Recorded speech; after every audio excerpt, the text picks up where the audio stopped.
Bonjour tout le monde, me voici pour une vidéo dans laquelle je vais tenter de répondre à la question qui m'a été posée à l'issue d'une de mes vidéos justement, une question très intéressante. C'est une personne qui se demande comment j'ai pu rencontrer autant de pervers dans ma vie, de personnes nocives. Et effectivement, cela paraît incroyable. Et je vais tenter de vous expliquer ce qui m'est arrivé et tenter d'analyser en fait même des chiffres un petit peu à un niveau rudimentaire pour voir finalement ce que ça veut dire. C'est-à-dire que est-ce que j'ai exagéré ou pas? Je vais me situer à différents niveaux. Alors je vais pas reprendre les niveaux de la psychologie sociale, intra-individuel, interindividuel, positionnel ou idéologique. Mais ça va recouper un petit peu ça. Il y a différents niveaux d'analyse possibles pour expliquer le fait que effectivement j'ai rencontré, ou du moins je prétends avoir rencontré beaucoup de gens nocifs. Déjà, il y a une première chose, la personne qui intervient, donc commentaire très intéressant et pertinent, puisqu'elle suscite une vidéo, me dit que il y a 2 à 3% de pervers narcissiques en France, dans le monde, dans la population en fait.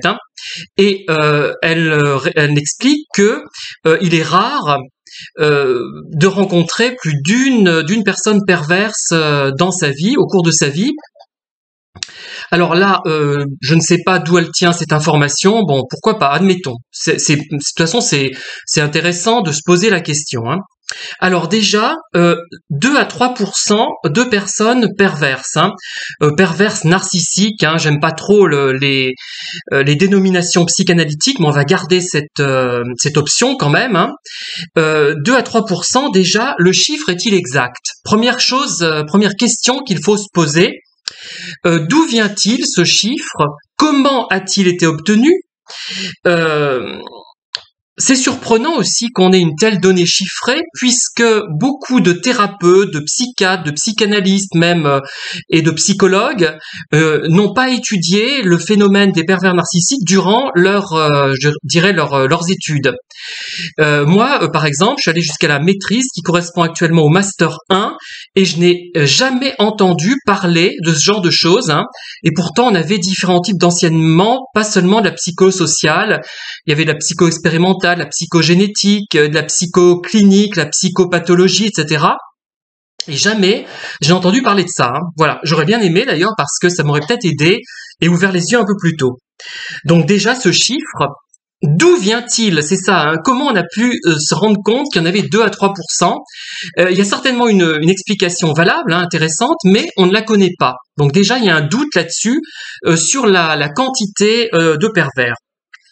D'ailleurs, en admettant même qu'il y ait 2 à 3% de pervers narcissiques, c'est déjà énorme. Par exemple, le médecin qui me suit à Thiers va quitter son poste en fin d'année et elle a passé une annonce indiquant que dans son cabinet, elle reçoit entre 25 et 30 patients par jour. Alors, en fait, si on part du principe qu'il y a 2 à 3% de pervers narcissiques, c'est-à-dire qu'elle a 25 à 30 patients par jour, donc dans une semaine, si elle travaille du lundi au vendredi, elle va en croiser, la probabilité qu'elle en croise 3 ou 4 est assez forte, c'est-à-dire qu'elle va en croiser en moyenne 3 ou 4 par semaine. Vous voyez? Donc, puisque si elle a 25 à 30%, 30 clients par jour, mettons qu'elle en croise, on va prendre l'hypothèse la plus faible, 3 par semaine. Vous vous rendez compte déjà ce que ça représente? 3 pervers en une semaine. Bon, effectivement, un médecin n'a pas un rapport forcément très approfondi avec tous ses patients, mais tout de même, c'est-à-dire qu'elle va être embêtée, et d'ailleurs c'est pour ça qu'elle s'en va, elle ne pouvait plus supporter sa patientèle en fait, elle va être embêtée, enquiquinée par 3, voire 4%, 4 patients, pervers narcissiques, ce qui correspond aux 2 à 3%. Évidemment, elle n'aura peut-être pas ça toutes les semaines, puisque c'est pas quand même quelque chose qui va intervenir, je suppose, de façon linéaire pendant toute son année. Voilà. Vous voyez, donc c'est première chose, est-ce que le chiffre est bon? Deuxième chose, 2 à 3%, c'est déjà énorme. Alors, voilà des explications qui ne sont pas liées à moi, qui sont liées à des chiffres. Et maintenant, venons-en peut-être à des explications plus en rapport avec ma personnalité, avec moi-même. Alors pourquoi j'attire ce genre de personnes? Déjà, je l'ai plus vraiment, hein, j'avais un côté un peu idéaliste. Et j'étais un peu, comment dire, à part, hors norme, et j'attirais fortement l'attention tout en voulant me dissimuler. Alors quand j'étais en école, en collège, en lycée, voire en fac, tout le monde me remarquait, hein. Enfin tout le monde, j'exagère peut-être un peu, on ne savait pas forcément quel était mon nom, du moins en fac après, mais beaucoup me disaient, me l'ont dit après, hein, souvent, je me faisais remarquer aussi de façon négative, j'avais pas du tout la cote, hein, je vais pas épiloguer là-dessus, ce sont de mauvais souvenirs, surtout au collège, hein. Pas seulement parce que j'étais homo, mais parce que en tant qu'homo, j'étais atypique en plus. J'avais une double, comment dire, un double handicap de fait d'être homo, donc d'être rejeté, parce que quand j'étais jeune et gamin, il y avait une très forte homophobie, et elle était légale, puisque c'est Mitterrand en 1982 qui a enlevé en fait ce qu'avait fait le maréchal Pétain 40 ans plus tôt, à peu près, hein, et qui avait pénalisé l'homosexualité. Donc on était légalement des criminels, hein, enfin j'exagère à peine, hein, voilà. Donc, et en plus j'étais à part parce que j'avais un côté, bien que n'étant pas très bon élève, un côté intellectuel. Je passais pour intellectualisant, je sais pas comment dire. J'étais un phénomène, hein, mais sans m'en rendre compte. Et moi, je voulais au contraire, à l'époque, passer complètement inaperçu. Hein. J'étais pas comme maintenant. Je me mettais pas en avant comme je le fais maintenant. Hein. Contraire. Plus on m'oubliait, mieux c'était. Hein. Enfin, jusqu'à un certain point, puisque je recherchais aussi des relations, on va dire, intenses, c'est-à-dire, pendant très longtemps, j'ai gardé ce côté-là, un peu adolescent finalement, de rechercher de vraies relations intenses, passionnées, amicalo-amoureuses finalement, hein, une sorte de relation amoureuse mais sans sexe, hein, c'est un peu ça mon idéal. Bon, je sais bien maintenant que c'est impossible ou très difficile, mais voilà, donc j'avais ce côté. Et j'avais aussi une sensibilité particulière qui attirait beaucoup de gens. Ça les intriguait qu'un garçon soit comme ça. Ça passait pas un garçon dans beaucoup de contextes, hein, quand les parents n'étaient pas très futés, sans doute, hein, un garçon devait s'intéresser au foot, devait ne pas être trop sensible, ça passait pas. Je vous assure, hein, c'est incroyable, je sais maintenant, parce que maintenant on a quand même évolué, et ce côté homophobe et sexiste extrême n'existe quasiment plus chez les gens un petit peu cultivés, quoi. Enfin, j'ose espérer, hein, enfin moins. Et à l'époque, ça ne passait pas, et donc ça attirait les gens, on disait tiens, celui-là, même quand j'étais plus jeune adulte ou adolescent ou jeune adulte ou adulte, hein, encore jeune ou voilà, et ça intriguait tout de suite. Cette sensibilité intrigue toujours. Hein, ça ne passe pas. Je vous assure, ça ne passe pas. Il y a des gens beaucoup plus intelligents que moi qui n'ont pas tous ces problèmes parce qu'ils n'ont pas cette sensibilité. Ils ont juste une intelligence, je dirais, factuelle. Enfin, c'est déjà pas mal. Hein, moi, j'aimerais bien l'avoir. Plus ma sensibilité, je crois que j'irais loin hein, si j'avais cette capacité-là. Et voilà. Bon. Et j'étais aussi doté d'un certain sens moral, un peu peut-être rigide et vieillot, qui fait qu'on pouvait facilement me choquer. Et ce qui s'est passé quand cette personne, d'ailleurs, je vous l'ai raconté, hein, m'a raconté qu'elle crachait régulièrement dans les aliments d'un de ses collègues, elle savait d'avance, elle avait perçu ma sensibilité et un certain sens moral que j'ai quand même, hein, et elle savait qu'elle allait me choquer. C'est une personne perverse, même pas narcissique, mais perverse on peut, enfin, faire des choses pareilles, c'est une vraie sadique, pas une sadique qui joue, hein.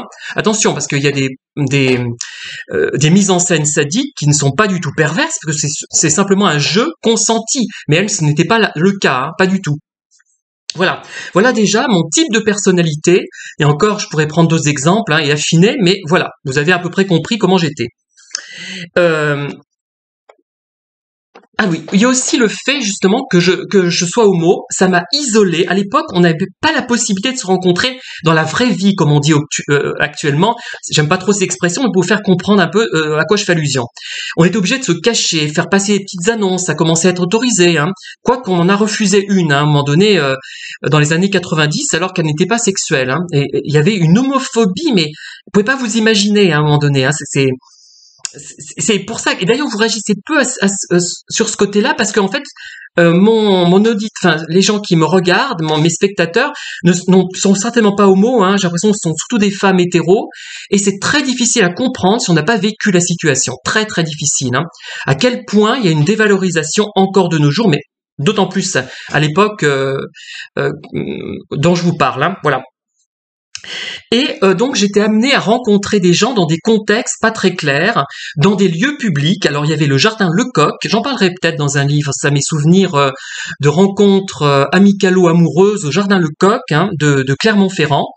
Et on tombait sur des gens douteux. Puisque ça rassemblait tous ceux qui étaient un peu rejetés, qui étaient considérés comme anormaux, amoraux, hors la loi, dans les années 80-90 encore. Hein. Et je suis tombée justement sur quelqu'un qui était probablement un vrai pervers, un des rares vrais pervers que j'ai rencontrés au cours de ma vie. Mais un hétéro aurait moins été confronté à ça, puisqu'il va pas aller dans des endroits forcément douteux, puisque les rencontres vont se faire dans la vie de tous les jours finalement. Et on est moins nombreux en tant qu'homo, donc ce qui fait qu'à l'époque, j'étais tout jeune, 18-20 ans, je suis tombé sur des gens nocifs, malveillants, parce que c'était le poids de la société imbécile, arriérée de l'époque, qui m'a poussé aussi vers ça. Hein. Moi, j'insiste beaucoup là-dessus, et j'ai pas l'intention. Je trouve que il y a quand même un ministre, je crois que c'est son nom m'échappe, hein. Je le retrouverai, un ministre canadien qui a fait des excuses par rapport à ce qu'ont subi les homos pendant toutes ces années, mais en France, on devrait peut-être faire pareil. Hein.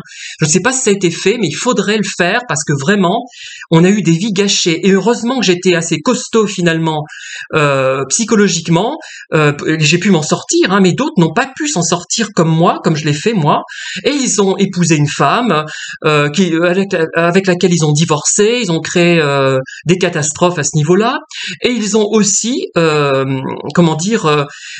sont mis fin à leur jour. Hein. Mais c'est vraiment, mais je sais pas comment vous faire pointer du doigt le vrai problème des homos par le passé et encore maintenant. C'est pour ça que j'insiste beaucoup là-dessus et que je médiatise des choses à outrance. D'ailleurs, je ferai une petite vidéo qui vous surprendra peut-être. Hein. Voilà, donc ça. Le fait que je sois homo m'a isolé et m'a poussé vers des lieux un peu interlopes, comme on disait autrefois. Je sais pas si le terme est encore utilisé. Alors aussi, pourquoi j'ai l'air d'avoir rencontré autant de pervers? En fait, ce ne sont pas tous des pervers narcissiques tels qu'on l'entend habituellement. Hein. Ce sont plutôt des personnes nocives globalement que j'ai rencontrées, je pense. Hein. Plus que des vrais pervers, il y en a peut-être eu 3. Enfin, c'est le 3-4, pas plus, hein, vraiment pas plus. Et les autres, c'était des gens qui étaient nocifs parce qu'ils étaient aigris, parce que je pense à même certains auteurs, hein, certains lecteurs, qui vont vous acheter un livre pour vous démontrer que vous êtes dans l'erreur. Parce qu'ils sont aigris eux-mêmes, ils n'ont pas réussi à écrire, ils savent pas écrire, quand ils écrivent c'est une catastrophe, ils ont plein de souvenirs mais ils ne savent pas les exploiter, enfin ils prétendent avoir plein de souvenirs par exemple, et ils vous mettent une mauvaise appréciation sur un de vos bouquins, parce qu'ils sont tellement malveillants, tellement malheureux, qu'ils en sont devenus nocifs, voilà. Et ça, il ne faut pas l'oublier, c'est très important, ils sont pas forcément des pervers, c'est simplement des gens qui, au lieu de tirer parti en fait de leurs échecs, quelqu'un d'intelligent et quelqu'un de sain ne ferait pas ça et essaierait il le ferait dans un premier élan. Puis après, il dirait, non, je vais enlever ma critique, je suis injuste, je sais que c'est par aigreur d'estomac que j'ai fait ça. Moi, je l'ai fait parfois, c'est pour ça que je le dis, hein. Mais j'ai vraiment enlevé. Sauf pour un auteur, vous savez laquelle, du moins. Alors là, j'ai pas enlevé parce que là, il y a des limites à ne pas dépasser, à mon avis, hein. Voilà, dans la médiocrité et dans le foutage de gueule. Pour utiliser une expression qui ne fait pas partie habituellement de mon vocabulaire. mais qui là correspond bien parce que c'est du même niveau, hein, voilà. Voilà, donc des personnes nocives qui ne sont pas forcément perverses, mais qui n'en sont pas moins extrêmement pénibles, extrêmement dévalorisantes, extrêmement, comment dire, invalidantes pour moi, enfin qui m'ont vraiment mis des bâtons dans les roues et qui m'ont vraiment perturbé. Ah, il y a aussi une dernière chose, c'est peut-être la plus importante, hein, et que je vais vous dire, mais je l'ai redit, j'ai dit et redit tout ça, je l'ai dit et redit parce que, mais c'est tellement important. Alors, en fait, je manque, dans mon éducation, il a manqué quelque chose. Il y a des choses qu'on ne m'a pas expliquées. Par exemple, si un collègue de travail vous invite à manger avec lui à midi, c'est pas forcément parce que il vous trouve extrêmement sympathique qu'il est prêt à devenir votre ami ou votre copain. Voilà. Non, c'est simplement parce que vous êtes là, vous n'êtes pas trop désagréable quand même, hein, faut quand même pas pousser. Vous êtes plutôt sympa, vous avez l'air d'avoir un peu de conversation, vous allez l'occuper utilement entre midi et 1h30. Eh ben, c'est ce qui s'est passé souvent, et moi j'ai pris ce genre de comportement pour argent comptant. C'est-à-dire que je dis, tiens, un tel ou une telle veut déjeuner avec moi tous les midis, ça dure pendant 1 an, ah bah c'est quelle l'amitié pour moi? Eh ben non, pas du tout en fait. C'est simplement un rapport de proximité et ça on me l'a pas expliqué. Là une carence parentale peut-être, je sais pas qui aurait pu m'expliquer ça, que ça ne correspondait à rien. Il y a rien derrière en fait. C'est juste une vague sympathie. Je sais pas comment qualifier ce genre de choses, mais c'est si on sait ce que c'est, on n'est pas perturbé, il n'y a pas de problème. Mais si on ne sait pas, bah c'est très perturbant puisque quand on quitte le poste qu'on avait, hein, moi j'ai quitté mon Luçon, je déjeunais parfois avec des collègues à midi pendant des années, j'ai déjeuné avec eux en dehors, à l'intérieur, etc. partout. Et en fait, il n'y a plus rien eu après. Moi j'ai relancé. Mais il y avait rien, il n'y avait pas vraiment de répondant, et c'était moi qui encore devais me déplacer pour aller les voir si je voulais les voir. Voilà, voilà. Et ça, il y a vraiment ce problème majeur qui vient de moi, qui est une sorte de, enfin je l'ai plus maintenant, j'ai compris, mais j'ai mis très très très longtemps avant de comprendre ce que c'était. Moi je pouvais pas comprendre tout ça, ça ne faisait pas partie de ma personnalité. Et en fait, si. Et ces gens-là, j'ai pu ponctuellement les prendre pour des gens nocifs. Et en fait, non, ils n'étaient pas plus nocifs que moi, mais simplement creux, superficiels, ou alors ils pensaient que j'avais les codes, enfin que j'avais je savais décrypter les choses, mais je ne savais pas les décrypter, et je sais les décrypter il y a seulement depuis quelques années. Hein. Je ne comprenais pas ce genre de choses. Hein. À 35 ans, je pouvais pas, je peux pas, je ne passais pas. Ça ne faisait pas partie de ma psychologie, j'arrivais pas à comprendre qu'on puisse manger tous les jours avec quelqu'un, insister pour qu'il vienne avec vous et ne pas l'apprécier. Et en fait, si, il m'appréciait, mais comme on apprécie un compagnon de voyage en train, enfin un peu plus peut-être, mais ou de tocard, ou dans la rue, quelqu'un avec qui on bavarde un petit peu, voilà. Et alors il y a une autre chose aussi qui revient un peu au même, qui prolonge, c'est que la plupart des gens, moi j'avais pas compris qu'ils étaient aussi creux. Ce qui fait que au départ, ce qui se passe, c'est qu'ils s'enthousiasment. C'est comme quand on regarde, regardez vous, si je sais pas si vous êtes hétéro ou homo, c'est comme moi si je vois, je pense à tiens quand il était les photos de je sais pas de Robert Duranton, le culturiste là, mais ils étaient beaux à l'époque, c'était pas trop musclés les culturistes, ou alors Steve Reeves, Gordon Scott, je regarde ça, je regarde ou un bel homme en maillot de bain parce que je préfère les comment dire les demi-nus, je n'aime pas les nus hein. Curieusement, ça ne me produit pas d'émoustillement quoi que ce soit, ça ne m'émoustille pas. Voilà, donc en maillot de bain avec un peu mûr même jusqu'à on va dire quel que soit l'âge d'ailleurs, hein, et ben ça va me produire une excitation temporaire, un enthousiasme, dire mon Dieu, quelle beauté, je vais être complètement la tête prise par ça pendant une soirée, et le lendemain j'aurais oublié. Enfin, j'exagère un peu, mais c'est pour schématise volontairement pour que vous compreniez. Et ben c'est ce qui se passe avec beaucoup de gens. Ils nous voient, tiens celui-là, ce Pierre Calmar, il a l'air sympa, il parle pas mal, il plaisante, il est clownesque, il fait des grimaces, ça les amuse. Ils sont enthousiastes pour la journée. Ah ben je vais t'écrire, on va garder contact. Bah non, ça ne marche pas, ça retombe le soir, enfin le lendemain ou un jour après, ou ça dépend, ça peut durer plus ou moins longtemps. Et il y a beaucoup de gens qui sont comme ça. Et ça non plus, je ne le savais pas. Mais j'ai raisonné par rapport à mon propre comportement, par rapport à des choses sensuelles. Moi, j'ai ce côté-là. Encore que ça revient à moi. Par exemple, si je vois une vidéo avec quelqu'un qui a un physique très émoustillant, même une femme d'ailleurs, là je vais être sensible non pas à l'aspect sensuel, mais à l'aspect charme. Pour un homme, je vais être sensible à la beauté, au charme et à la sensualité. Pour une femme, ça sera beauté et charme. La sensualité n'existera pas évidemment, hein, pour moi. Je vais être, ça va me monter à la tête hein, dans les deux cas pour des raisons différentes. Mais le lendemain, j'aurais peut-être oublié une photo qui passe comme ça. Voilà. Et il y a beaucoup de gens qui sont comme ça. On se dit, mais comment ça se fait que, tiens, on a participé à des élections ensemble. Bon, je vais pas en dire plus. Hein. C'était un grand enthousiasme, on se sentait bien. Puis en fait, du jour au lendemain, une fois que les élections étaient terminées, plus rien. La déception, vous me direz, mais pas seulement. Bah, c'était des gens comme ça, qui ont été en présence des autres, ils sont émoustillés, ils sont attirés, mais dès que la personne à la source de cet émoustillement, de ce charme, n'est plus là, eh ben tout disparaît ou presque, et ça revient quand on revoit la personne. Parfois, voilà, ce sont des choses en fait très superficielles. Et j'ai mis longtemps avant de comprendre ça. Et j'aurais compris ça plus tôt, eh bien, j'aurais moins perdu de temps. C'est pour ça que je voudrais vraiment que, si vous êtes un peu dans cette logique-là, il faudrait que je tombe sur des jeunes qui comprennent ce discours et qui prennent conscience de ces choses que j'ai racontées qui sont vraiment importantes, basiques, fondamentales même, je dirais. Plus encore, et effectivement, on se dit, mais je suis entouré de pervers, mais non. Vous êtes entouré, effectivement, il y a 2-3% de pervers, c'est important, c'est un chiffre élevé, hein, comme je vous l'ai montré, enfin, en peu de mots finalement, sans faire beaucoup d'efforts, je vous l'ai montré avec l'exemple du médecin, mais ce qui est plus important, c'est tous ces gens avec lesquels vous n'êtes pas en phase au fond, où il y a une attirance vraiment superficielle, une attirance liée au lieu dans lequel vous vous trouvez à un moment donné, une attirance faite sur l'émoustillement sexuel même que vous pouvez susciter. Hein. Moi, ça vous paraît bizarre parce que je suis vieux, j'ai 54 ans, mais ça m'arrive encore hein, d'attirer les gens. C'est fou, hein, mais je sais que je sais pas si c'est un record, mais j'y arrive encore, mais sans le vouloir. Hein.